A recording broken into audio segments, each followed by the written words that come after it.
So we have increased our capacity quite a bit. We were about 7,000 a day, but I think the capacity and where we test and who we test are different things. So we don't want to, right now there's no value that we're aware of anywhere for just randomly testing asymptomatic people in the community with the diagnostic tests.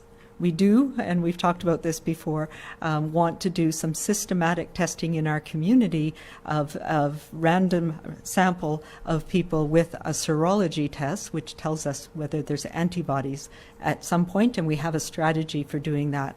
But currently, the testing that we are doing to diagnose this illness, we are testing very aggressively in places where we have outbreaks, like our correctional facilities, long-term care homes, the poultry outbreaks that we've had, and anybody in those environments, and also anybody who's a close contact, so a family contact of somebody who's ill. We've been testing them regardless of whether they have symptoms. What we need to do is be able to detect anybody with symptoms. So that is why we have opened it up. Anybody with a respiratory symptom across the province is now able to be tested, and we have the capacity to support that across the province as well.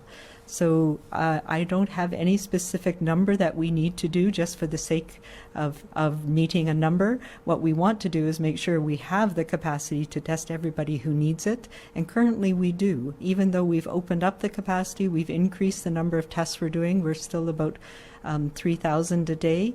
But it reflects a number of things. It reflects the fact that we don't have as much respiratory illness in our community anymore because influenza has faded away for the most part. So yes, we now have a much higher pre-test probability that if somebody is sick with respiratory illness, they might have COVID-19. So that's where we're focusing our testing. So we don't, in my mind, we don't need to have a specific number per day. What we need to be assured of, and what I need to be assured of, is that we're testing everybody who has respiratory symptoms and that they can access the test and that we can follow up with them quickly. So that's what we're focusing on here.